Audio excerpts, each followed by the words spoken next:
નમસ્કાર, હું ઋષાંક ઠાકર. કોમોડિટી કેપિટલમાં આપનું હાર્દિક સ્વાગત છે. અત્યારે જબરદસ્ત માર્કેટમાં ઉતાર ચઢાવ છે અને એ બધાનું એપી સેન્ટર જો કોઈ હોય તો એ અમેરિકામાં છે. એક બાજુ ડોનાલ્ડ ટ્રમ્પ સાહેબ ફૂલ ફોર્મમાં છે. એમના મનમાં શું ચાલી રહ્યું છે એની જેમિની, ગ્રો કે ડીપસેક કોઈને પણ સવાલ કરો તો કોઈ જવાબ ના મળે. કેમ કે અત્યારે એક બાજુ તેઓ વાતચીત કરવાની વાત કરી રહ્યા છે, પરંતુ બીજી બાજુ યુદ્ધની પણ તૈયારીઓ આરંભી દીધી છે. માત્ર ડોનાલ્ડ ટ્રમ્પની અસર નથી, પરંતુ અમેરિકામાંથી જોબ્સના પણ ડેટા આવે છે, એની પણ સીધી અસર કોમોડિટી બજાર પર પડી રહી છે. આવા સંજોગોમાં માર્કેટમાં કઈ દિશા રહેશે, કઈ દશા રહેશે એ સમજીશું. આવી સ્થિતિમાં તમારે ફૂલ ફોર્મમાં બેટિંગ કરવું જોઈએ કે ડક કરવું જોઈએ એ ઓલરાઉન્ડર એક્સપર્ટ આપણા ભાવિકભાઈ પટેલની પાસેથી સમજીશું. પરંતુ સૌથી પહેલા નજર કરીએ હેડલાઇન્સ પર.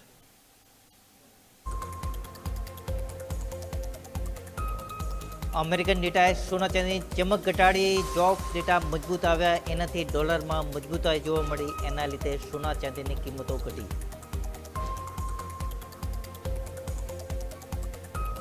કોપરમાં મજબૂતાઈ જોવા મળી, લંડન મેટલ એક્સચેન્જ પર કોપર 13,225 ને પાર.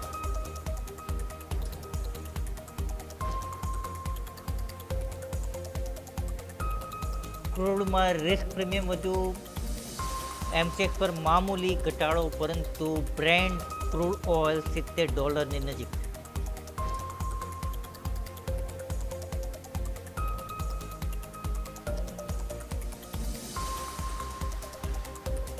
ઝીંકના ભાવ 3 વર્ષની ઊંચાઈ પહોંચ્યા, ટાઈટ સપ્લાયને લીધે ભાવોને અસર થઈ.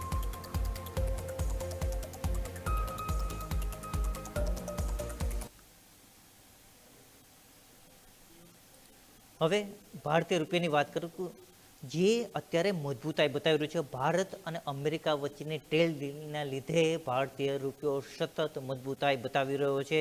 રૂપિયો બુધવારે 90.70 પર સેટલ થયો હતો. ડોલર ઇન્ડેક્સમાં પણ અત્યારે મજબૂત છે અને એમ છતાં પણ ભારતીય રૂપિયો મજબૂત બતાવી રહ્યો છે.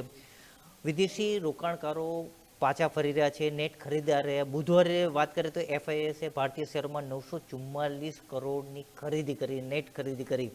એવા સમયે ભારતીય રૂપિયોને સપોર્ટ મળી રહ્યો છે.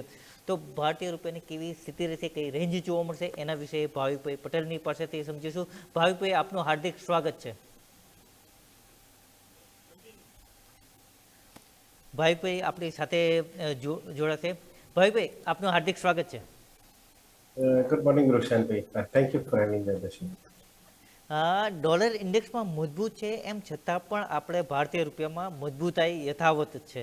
તો હવે આજના દિવસે કઈ રેન્જ જોવા મળશે?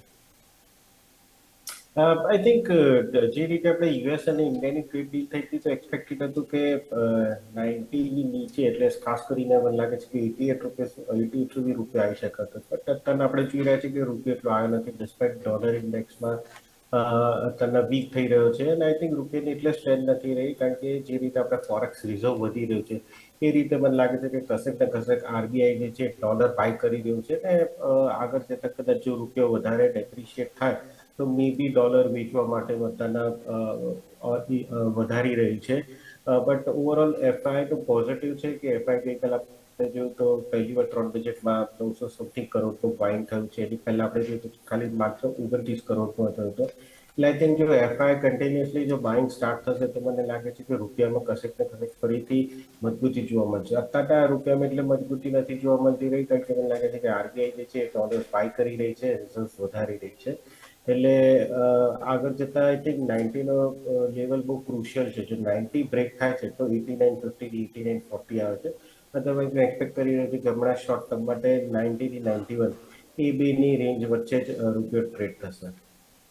બિલકુલ. હવે ગોલ્ડની વાત કરીએ તો ગોલ્ડ અને સિલ્વર બંનેમાં અત્યારે ચમક ઘટી છે. મેઇન ફેક્ટર છે અમેરિકામાંથી જોબ્સ ડેટા આવ્યા છે. બુધવારે 1,58,755 પર બંધ રહ્યું હતું સોનું. 1,60,250નો હાઈ જોવા મળ્યો હતો, જ્યારે 1,57,500નો લો જોવા મળ્યો હતો. પાછલા સેશનમાં 1% વધુનો વધારો જોવા મળ્યો છે. મજબૂત જોબ્સ ડેટાના લીધે રેટ કટની અપેક્ષાઓ ઘટી છે. ડોલર મજબૂત થયો, એના લીધે સોનામાં ચમક ઘટી છે. અમેરિકામાં નોન ફાર્મ્સ પેરોલ ડેટા આવ્યો છે, 1,30,000 જાન્યુઆરીમાં વધ્યા છે જોબ્સ ડેટા. એના લીધે સોનાને સીધી અસર પડી છે.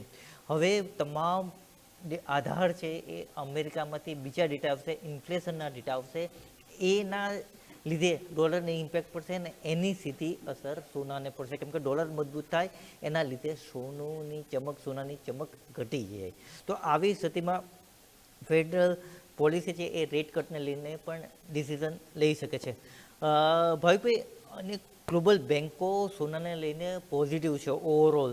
પીએનબી પરિભાષ કહે છે કે આ વર્ષના અંતમાં $6,000 નજીક ભાવ પહોંચી જશે. ગ્લોબલ ગોલ્ડમેન સેક્સ સહિત પણ તેજીનો જ અંદાજે લગાવી રહ્યા છે. તો આગામી સમયમાં તમે શોર્ટ ટર્મ, મિડલ અને લોંગ ટર્મ કઈ રેન્જ જોઈ રહ્યા છો? પણ લોંગ ટર્મમાં તો મારો વ્યૂ હજી પણ 6,000 ઉપર જ લાગી રહ્યો છે, કારણ કે ફંડામેન્ટલ્સ આપણે જોઈએ તો કોઈ કંઈ ખાસ ફેક્ટર ચેન્જ નથી થયા છેલ્લા 1-1.5 મહિનામાં. અને શોર્ટ ટર્મમાં જોઈએ તો મે બી અહીંયાથી અત્યારના થોડુંક વીક દેખાઈ રહ્યું છે, બટ અગેન ગઈકાલના આપણે જે જોબ્સ ડેટા આવ્યા એ એક્સપેક્ટેડ કરતાં વધીને આવ્યા છે. ઇનફેક્ટ ડિસેમ્બર 2024 પછી સૌથી વધારે વધીને આવ્યા છે, જે માર્કેટે પણ એઝ્યુમ નહોતું કર્યું. બટ એને છતાં પણ આપણે જોઈ રહ્યા છે કે જે ગઈકાલે જે ડેટા આવ્યા ને કોઈ સિલ્વર નેગેટિવ તો એના પછી ફરીથી કવર થવા માંડ્યું, એટલે કે મોર્નિંગ સેશનમાં તો સ્લાઇટ વીક છે. બટ મને લાગી રહ્યું છે કે આગળ જતા પણ જે ડેટા જે છે એ બહુ ખાસ અસર નહીં કરે, કારણ કે આની પહેલા પણ 2 વાર જે જોબ્સના ડેટા આવ્યા હતા એ ગવર્મેન્ટ પછી રિવિઝન કર્યું છે અને એવું કીધું હતું કે આજે વધારે ડેટા એના કરતાં ઓછા છે. એટલે આ વખતે પણ મે બી જે 40ની આસપાસનો જે ડેટા આવ્યો છે, મને લાગે છે કે આગળ જતા રિવિઝન થશે 1 મહિના પછી અને કહેશે કે ના, આટલા ડેટા નથી, આનાથી ઓછું છે. અને ઓવરઓલ પણ આપણે એઝ અ સ્ટ્રક્ચર જોઈએ ને કે કયા કયા ઇન્ડસ્ટ્રીમાં ડેટા છે, તો ખાલી જોબ્સ અને હેલ્થકેર 90% અત્યારના જે ડેટા વધ્યા છે ખાલી જોબ અને હેલ્થકેર અને એજ્યુકેશન. હેલ્થકેર એજ્યુકેશનમાં 90%, બાકી બધા બિઝનેસથી માંડીને આઈટી સર્વિસીસ માંડીને જોઈએ ને તો બધામાં જોબના ડેટા ઓછાયા છે. એટલે આઈ થિંક એક જ સેક્ટર ચાલી રહ્યું છે જે અગેન દેખાઈ રહ્યું છે કે યુએસની હેલ્થ અત્યારના સારી નથી. ખાલી એક ડેટા ઉપર ના જોયું, એટલે મને લાગે છે કે આગળ જતા અગેન શોર્ટ ટર્મમાં ગોલ્ડ અને સિલ્વર વધી શકે છે. હાલ અત્યારના ડેટાના ઉપર લાગી રહ્યું છે કે મે બી વર્ષમાં 2 જ રેટ કટ થઈ શકે છે, કારણ કે અત્યારના જોબ સ્ટ્રોંગ છે. પણ આગળ જતા જેમ જેમ લોકો ડેટાને અનવાઇન્ડ કરશે એ રીતે મને દેખાશે કે ખાસ કરીને જે રોઝી પિક્ચર દેખાઈ રહ્યું છે જ નહીં. અમુક જ જોબ્સનો ગ્રોથ એક જ સેક્ટરમાં થયો છે, બાકી બધો જે સેક્ટર વીક જ છે. એટલે હું પોઝિટિવ જ દેખાઈ રહ્યું છે. આજના દિવસમાં પણ મને લાગે છે કે ગોલ્ડ અને સિલ્વરમાં ખાસ કરીને વ્યૂમાં બાઇંગની રિકમેન્ડેશન આપે છે. ગોલ્ડ વિનિંગની સૌથી પહેલા વાત કરીએ તો 1,50,500ની આસપાસ બાય કરી શકાય છે. 1,57,000ના ટાર્ગેટ સાથે અને 1,54,000ના સ્ટોપ લોસ રાખી શકાય છે. બિલકુલ. હવે સિલ્વરની વાત કરીએ તો સિલ્વરને લઈને ઘણા બધા લોકોના મનમાં કન્ફ્યુઝન છે. તો આવા સંજોગોમાં ચાંદીમાં ટૂંકા ગાળે સાવધાની રાખવી જોઈએ કે ડીપર બાઇંગની સ્ટ્રેટેજી અપનાવવી જોઈએ? ચાંદીમાં હજી પણ ફંડામેન્ટલ્સ બહુ સ્ટ્રોંગ છે. ઇનફેક્ટ આપણે ચાઇનાની સૌથી પહેલા વાત કરીએ, કારણ કે ચાઇનીઝ માર્કેટ જ જે છે જે અત્યારના સિલ્વર માર્કેટને ચલાવે છે. અને એમાં જે ફ્યુચર કોન્ટ્રાક્ટ જે છે અત્યારના એ ખાસો પ્રીમિયમ પર છે. નેક્સ્ટ બધા કોન્ટ્રાક્ટ છે બેકવર્ડેશનમાં છે, અને બેકવર્ડેશનમાં ત્યારે જ હોય છે એટલે નેક્સ્ટ જે કોન્ટ્રાક્ટ હોય છે ફ્યુચરના પ્રાઇસ કરતાં ઓછા પ્રાઇસીસ પર છે. દેટ મીન્સ કે અત્યારના ફ્યુચરના પ્રાઇસીસ માટેની ડિમાન્ડ વધારે છે, અને એ ડિમાન્ડ છે ફિઝિકલ સિલ્વર માટેની. અત્યારના ઘણા બધા જે સેલર્સ જે છે એ લોકો જે બાયર્સ છે એ લોકોને ઇન્ટરેસ્ટ પે કરી રહ્યા છે કે જે તમે ડિલિવરી માંગી રહ્યા છો એ ડિલિવરી અમે તમને લેટ આપીશું. એવું પણ અત્યારના શેંઘાઈમાં ચાલી રહ્યું છે. એટલે ઘણા બધા બાયર્સ છે, સેલર્સ જે લોકો વેચી રહ્યા છે એ લોકો પાસે અત્યારે ડિલિવરી છે નહીં, એટલે એની માટે લોકો ઇન્ટરેસ્ટ કરે છે. અને આ જે ડિમાન્ડ અત્યારના દેખાઈ રહ્યું છે, આ જે પ્રીમિયમ અત્યારના ચાલી રહ્યું છે, જે બેકવર્ડેશનમાં ચાલી રહ્યું છે, એ દેખાડી રહ્યું છે કે અત્યારના ડિમાન્ડ ખાસી છે. નેક્સ્ટ વીકથી ચાઇનામાં એક અઠવાડિયા માટે બંધ થવાનું છે માર્કેટ, બટ એની પહેલા મને લાગે છે કે આ જે ડિમાન્ડ છે તે સતત રહેવાની જ છે. એટલે સિલ્વરમાં પણ મને લાગે છે કે કોઈ પણ ઘટાડો અમે બાય કરી શકાય. ઇનફેક્ટ ETF વાળા પણ બાય કરી શકાય. ફ્યુચરમાં હું થોડુંક ના પાડીશ, કારણ કે ફ્યુચરમાં આપણે જોઈ રહ્યા છીએ કે 4%ની મૂવમેન્ટ હોય છે ઇન્ટ્રાડેમાં, એટલે એના લીધે એટલીસ્ટ તમારે ટ્રેડ કરવું કે સ્ટોપ લોસ રાખવું થોડું ડિફિકલ્ટ પડે છે. એટલે ફૂલ વધારે સેફ બેટ છે. અને સિલ્વરમાં કરવું હોય તો પોઝિશનલી કોઈ પણ ઘટાડો આવે છે તો બાય કરી શકાય. તો ફિઝિકલ લો, અધરવાઇઝ ETFમાં બાય કરો. બિલકુલ સોના અને ચાંદી બાદ ક્રૂડ, નેચરલ ગેસ અને બેઝ મેટલ્સ વિશે વાત કરીશું. ભાવિકભાઈ પાસેથી એના વિશે માર્ગદર્શન લઈશું, પરંતુ અત્યારે સમય છે એક બ્રેકનો.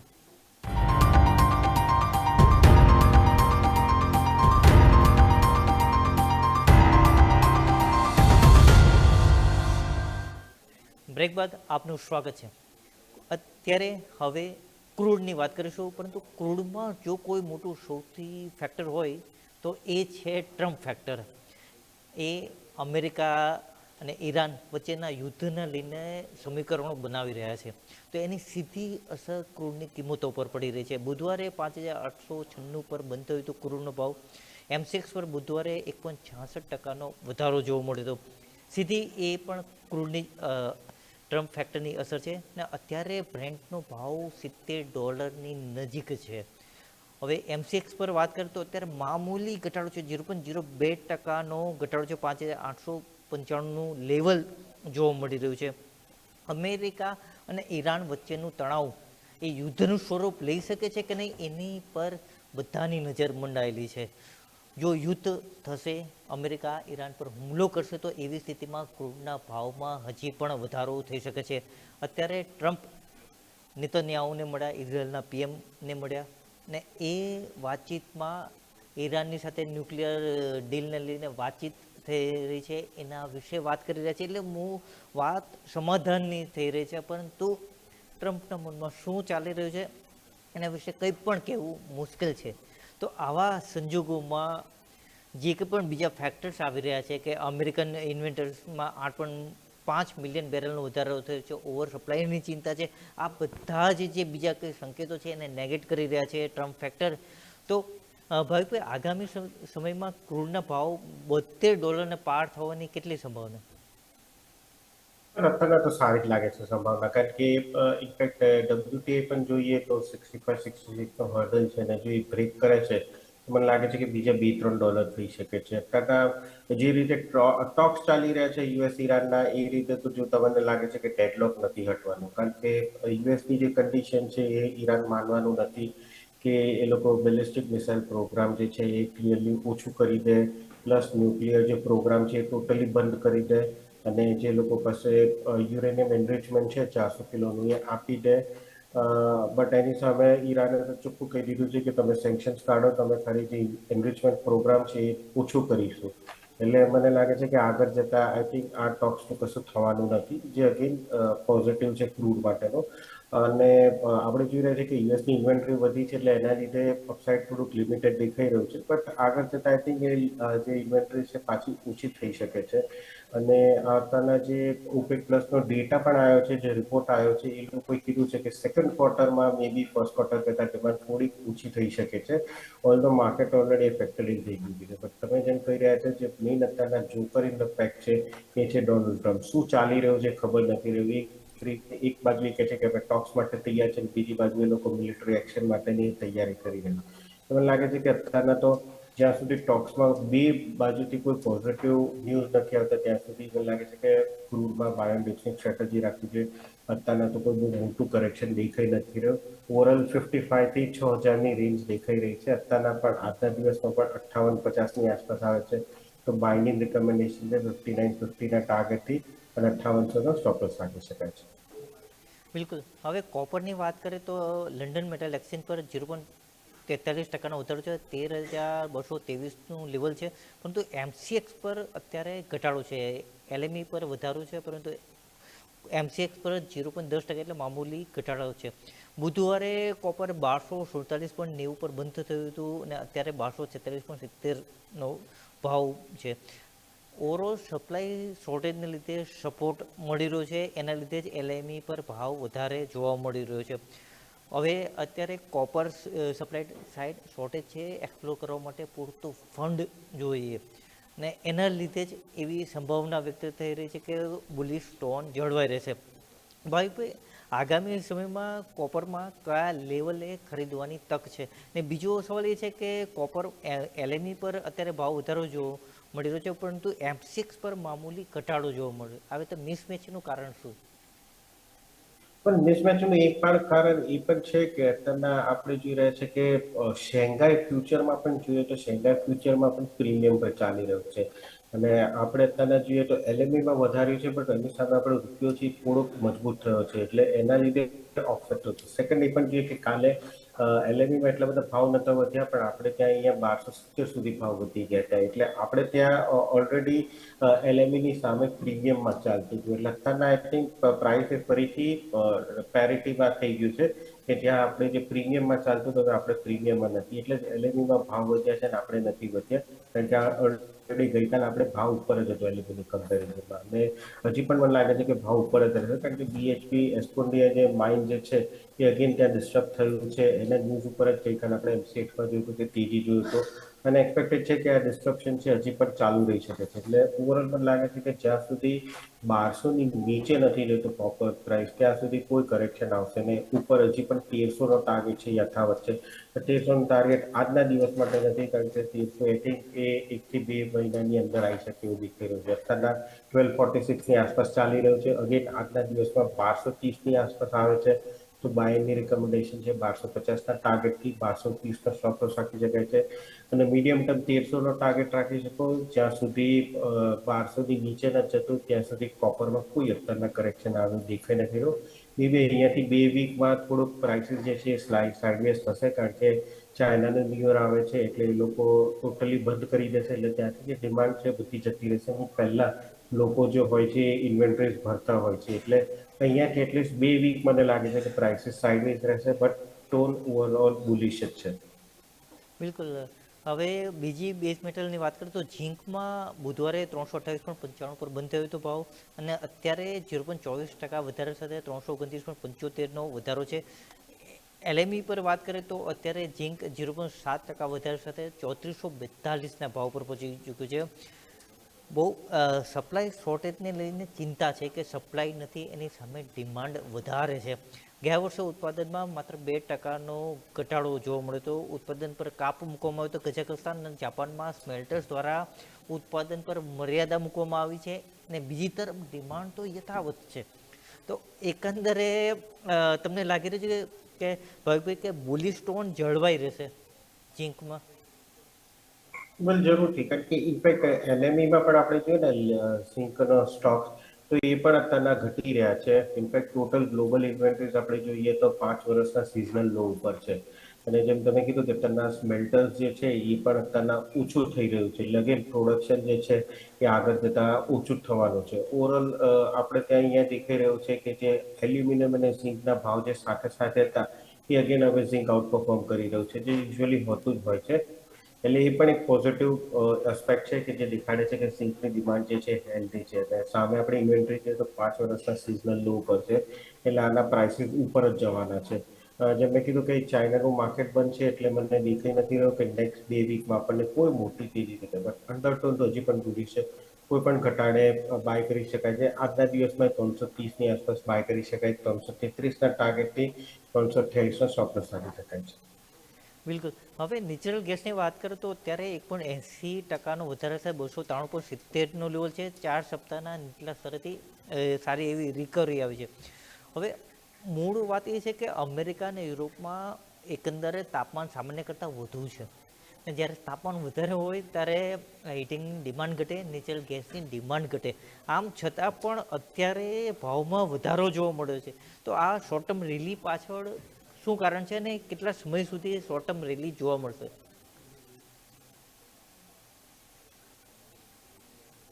શોર્ટ કવરિંગ જ છે, કારણ કે ક્યાંક તો આપણે જોઈ રહ્યા હતા કે માર્કેટમાં નેચરલ ગેસના પ્રાઇસીસ ઉપર વધ્યા, એના પછી છેલ્લા 3-4 ટ્રેડિંગ સેશન પણ સારા એવા ઘટ્યા છે. એનું મેઇન કારણ જે તમે કીધું કે આગળ જતા હવે વેધર ફોરકાસ્ટ દેખાય છે એ એવું દેખાડે છે કે પીક ઠંડીની સિઝન પતી ગઈ છે, હવે અહીંયાથી થોડુંક માઇલ્ડલી વેધર રહેશે, એટલે હીટિંગની ડિમાન્ડ જે છે એ ઓછી થશે. સેકન્ડ, આપણે જોઈ રહ્યા છીએ કે યુરોપમાં પણ સેમ સિચ્યુએશન છે, એટલે market generally always forward looking હોય છે. એટલે ઓલરેડી આ ડેટા આવ્યા એના તરત જ આપણે 4-5 દિવસ પહેલા જ આપણે જોયું હતું કે કરેક્શન ચાલુ જ થઈ ગયું હતું. અને અત્યારના જ્યારે હીટિંગની ડિમાન્ડ ઓછી છે ત્યારે અગેન માર્કેટ આગળ જઈ રહ્યું છે, અને ઓલરેડી પ્રાઇસીસ આપણે સારું એવું કરેક્શન જોયું છે, એટલે અત્યારના અહીંયાથી એક ઉછાળો જરૂરથી જોવા મળે. લાગે છે કે આ ઉછાળો જે છે સસ્ટેનેબલ નથી, કારણ કે ઇનફેક્ટ આગળના પણ આપણે ફ્યુચર્સ જોઈએ ને ઇન્ટરનેશનલ માર્કેટમાં તો બધા નીચે જ ચાલી રહ્યા છે, એટલે એક્સપેક્ટેડ છે કે ડિમાન્ડ જે છે વીક જ રહેવાની છે. એટલે આ 300ની આસપાસ આવે છે, મને લાગે છે કે કેન્ડિડેટ છે અગેન શોર્ટિંગ માટેનો. આઈ થિંક એપ્રિલ સુધીમાં આપણે ભાવ છે ને 230 240 પણ જોઈશું, કારણ કે જેમ જેમ ફેબ્રુઆરી આવશે જેમ જેમ હીટિંગની ડિમાન્ડ સાવ ઓછી થતી જશે એમ એમ નેચરલ ગેસના પ્રાઇસીસ ઘટતા જશે. અત્યારના ક્લિયરલી એક શોર્ટ કવરિંગનો મૂવ જ ચાલી રહ્યો છે. અહીંયાથી 300ની આસપાસનું વેઇટ કરવું જોઈએ. 300ની આસપાસ આવે છે, 310ના સ્ટોપ બાય શોર્ટ કરી શકાય છે. હવે નીચે ટાર્ગેટ આપણે 280 સુધી જોવા મળી શકે છે. જે બિલકુલ મહત્વની જાણકારી આપવા બદલ આપનો ખૂબ ખૂબ આભાર ને આપના તરફથી સ્ટાન્ડર્ડ ડિસ્ક્લેમર.